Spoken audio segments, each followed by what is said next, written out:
Lord Jesus, thank you for forgiving all my sin. Thank you, Lord Jesus, for your love, dying on the cross.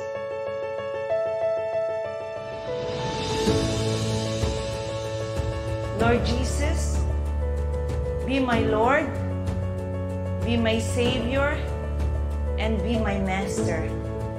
Thank you, Lord Jesus. Holy Spirit, thank you for your fellowship right now.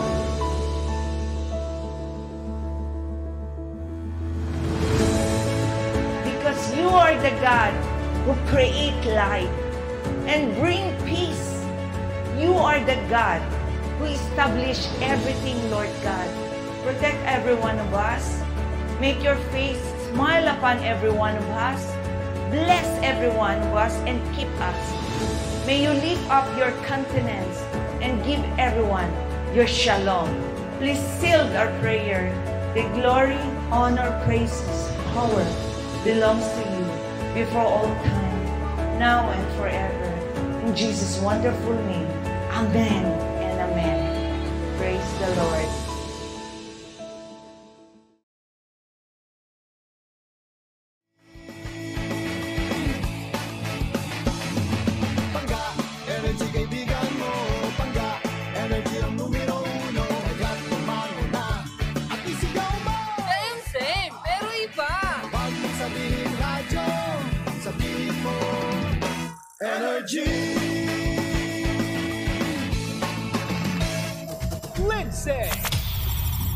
Lindsay. Good morning, Panga! Good morning! Ang pinakamakulit na girlfriend mo sa balat ng radyo. Isang magandang morning sa inyong lahat! Ako pa rin po nag-iisang girlfriend mo sa radio. My name is Lindsay. Makulit, pero may puso. Handang makinig sa mga kwento mo. Alam mo, feeling ko kailangan mo na siyang iwan kasi it doesn't make sense. Ang kwento sa lihim ng liha.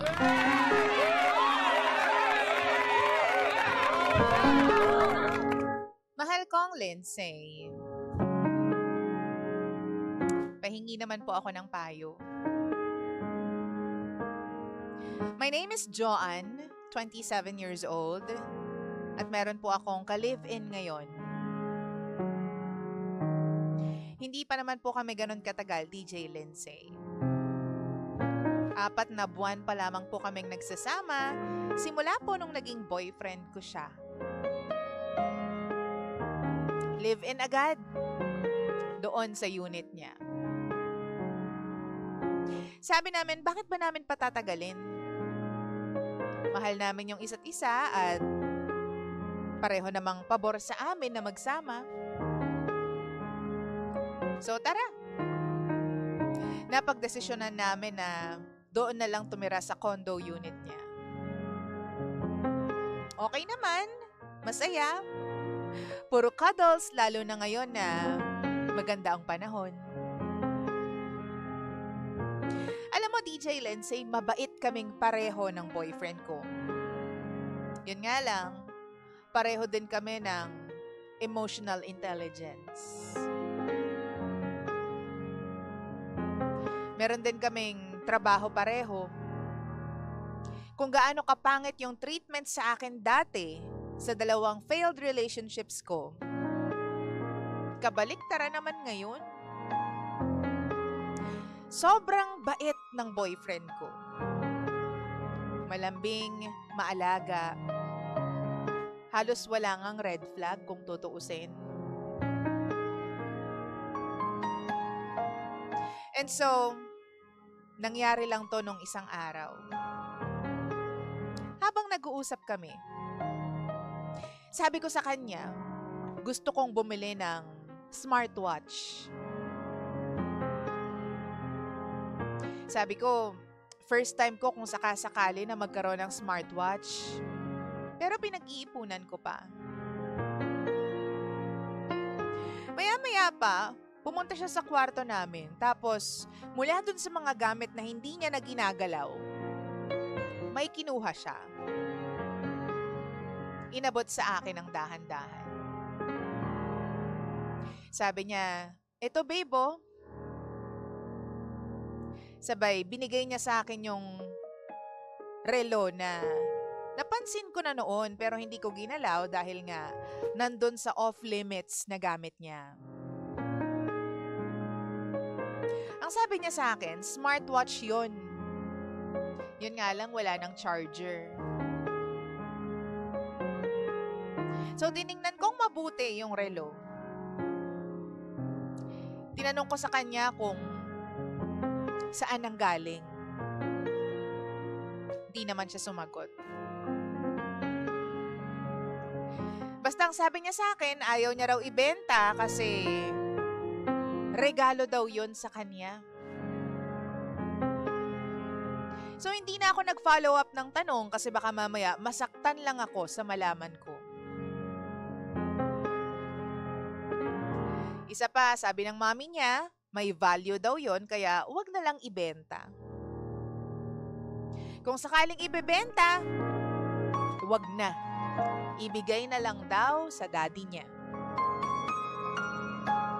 Pero mas pinili niyang itago yung relo. Tahimik lang ako. Medyo nasaktan ako kasi naalala ko rin last time. Nasira kasi yung coin purse ko.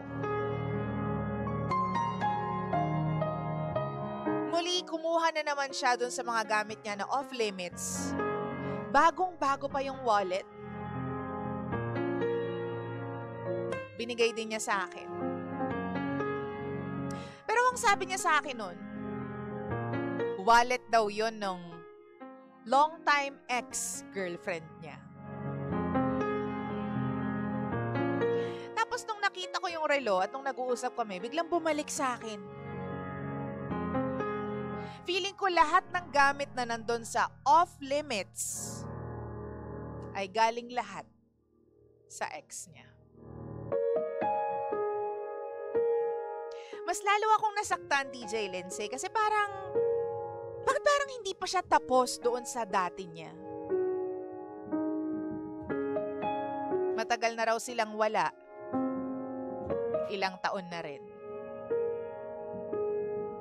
Pero naalala ko na naman, meron na naman silang conversation ng pinsan niya. Nakita ko doon sa messenger niya. Sabi ng pinsan niya, mag-comeback na kayo ni ano. Tapos nakalagay yung pangalan ng ex-girlfriend niya. DJ Lindsay, ang tanong ko lang po, mali ba na masaktan ako? Mali ba na pansinin ko pa yung mga gamit mula sa ex niya? Sabi niya sa akin, sana naman daw irespeto ko yung kagustuhan niyang itago yung mga gamit kasi yung iba doon sa ex niya. Yung iba naman, niregalo sa kanya ng ex niya. Ang mahalaga raw, masaya kaming dalawa ngayon. Ang mahalaga, nagmamahalan daw kaming dalawa. Mali ba talaga, DJ Lindsay, na masaktan ako?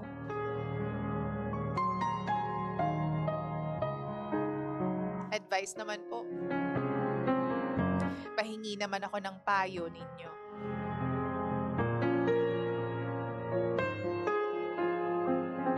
Muli, ako si Joanne. At ito ang lihim ng aking liham.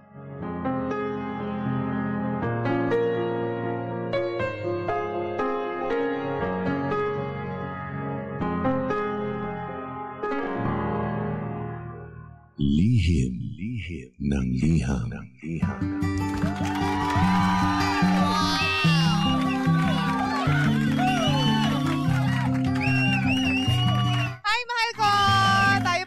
to siyang same-same, pero... Pangga, we are number 1. It was 6.7 Energy FM. Pangga, huwag mo sabihin radyo. Sabihin mo... Energy! At your service all the way till 11 in the morning ang nag-isang girlfriend mo sa radio. My name is Lindsay. Lindsay.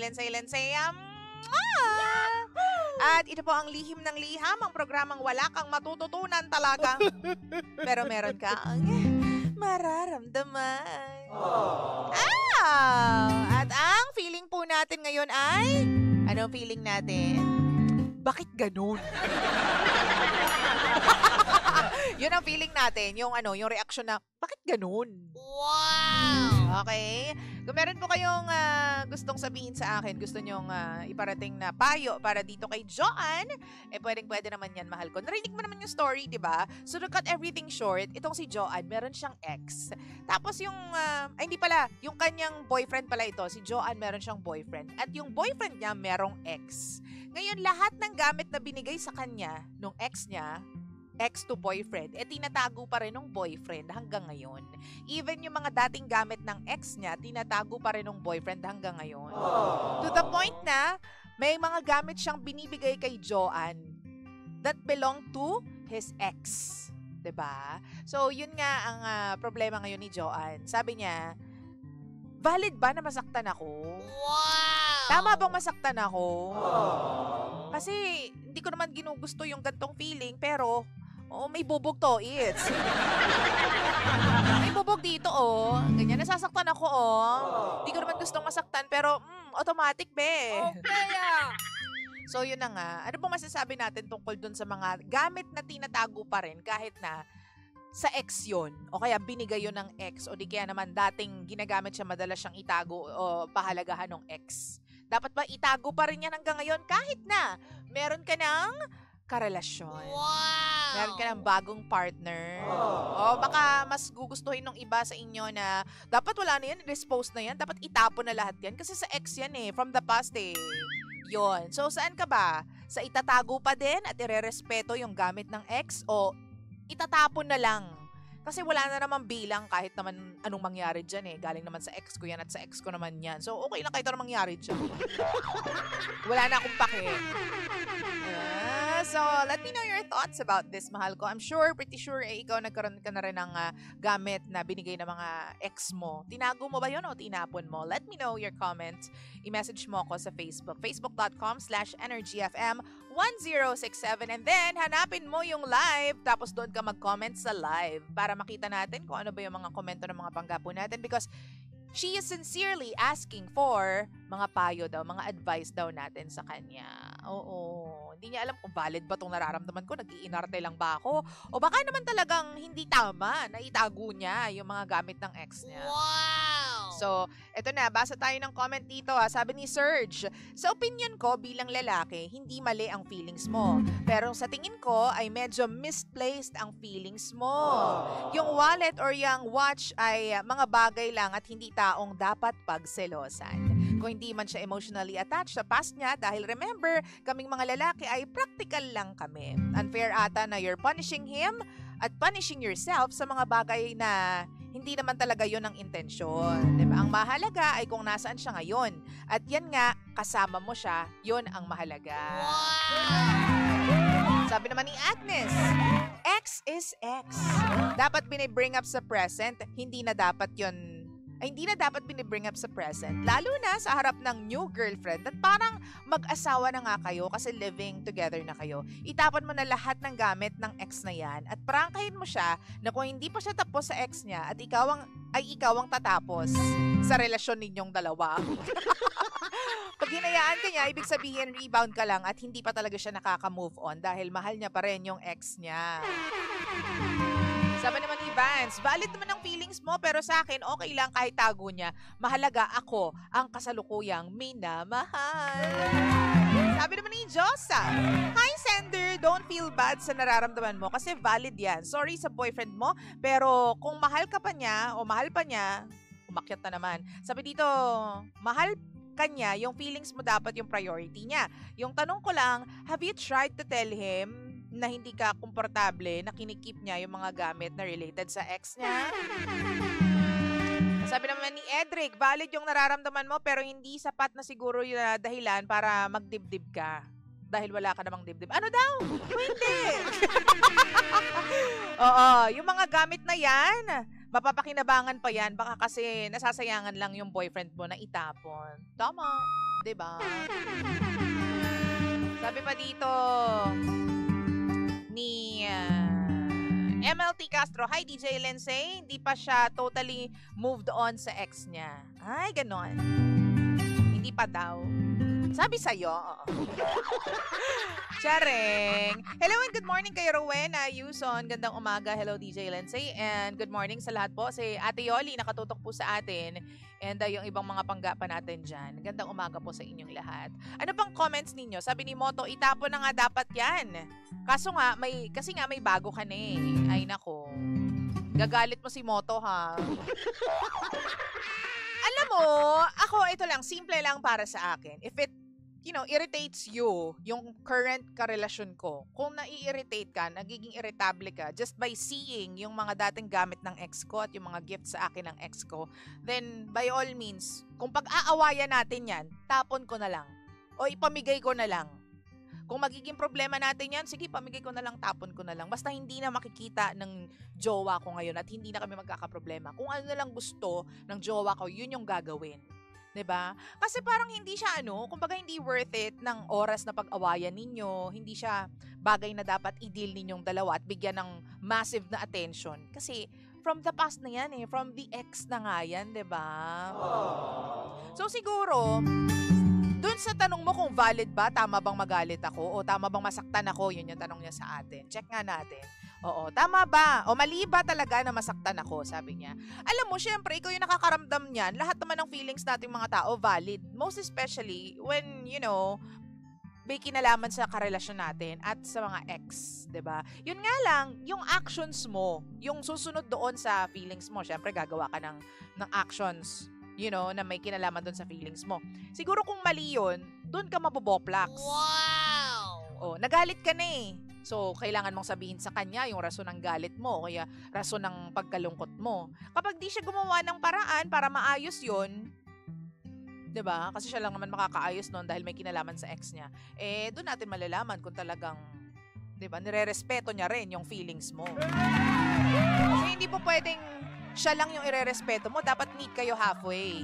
Sabihin mo, baby, nirerespeto ko naman na meron kang mga gamit mula sa ex mo at tinatago mo yung iba. Pero you have to understand and you have to know, nasasaktan ako pag nakikita kong nandyan yan, yung mga gamit na yan. Baka pwedeng ipamigay mo na lang muna o kaya naman ibenta mo para magkapera tayo.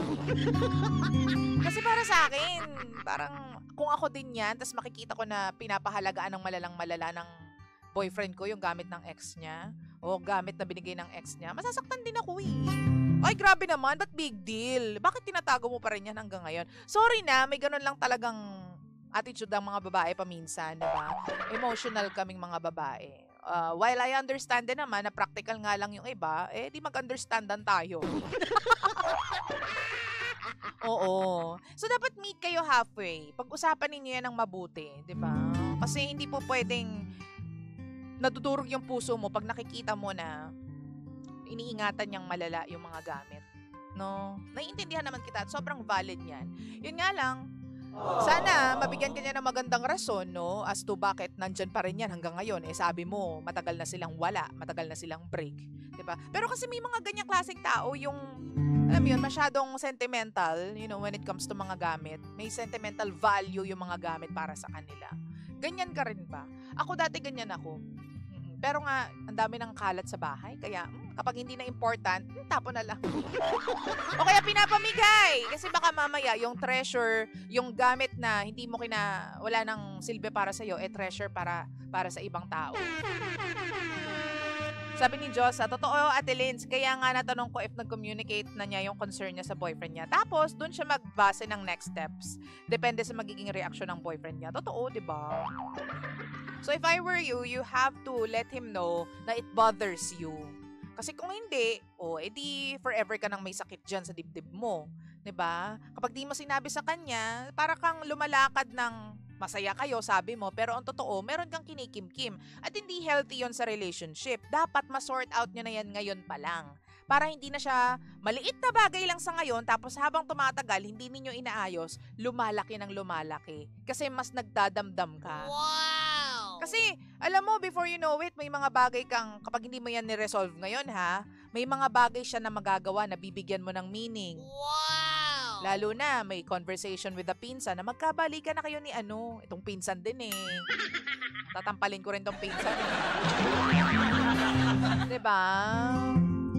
While importante nga din na, syempre, wag gawing big deal. Sabi nga nito ni Sir Rain Sayer, wag gawing big deal ang ex. Ang importante, ang kasalukuyan at ang future. Valid naman po na masaktan ka, pero you and your partner should talk about this matter.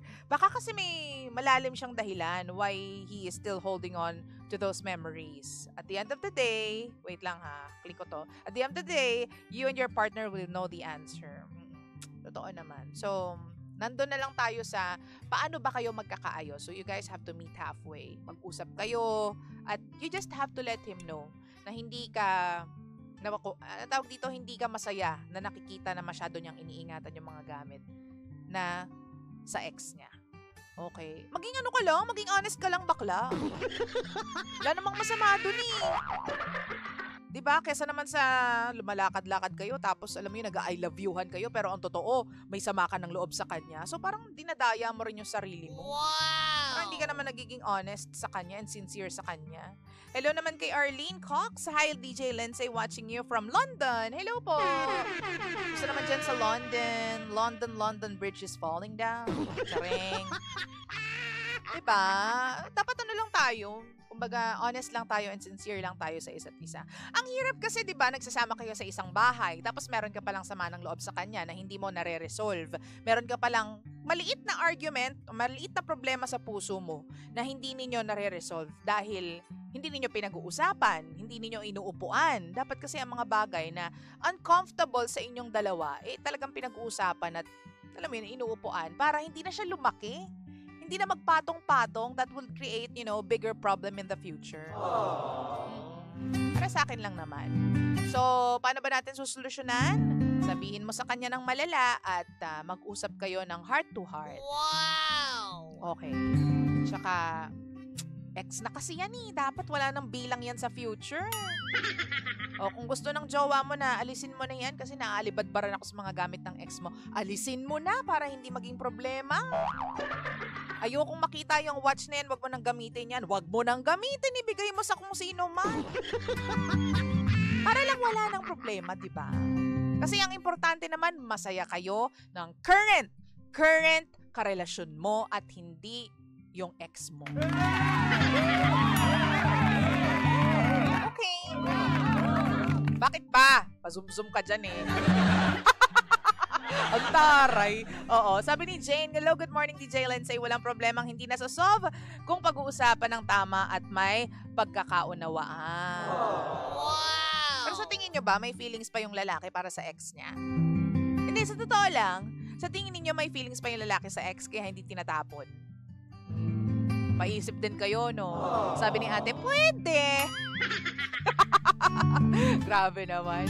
9:29 ang nagmamagandang umaga. Mahal ko pang kakabibi ko. Basta ang malinaw sa atin, kapag past na, past is past, never discuss. Huwag na gawing problema. Sabi nga ni Ray Parker Jr., the past is the past. It's not the present. Hoy, Josa! Kamusta ka? I was wrong when I hurt you. Did you have to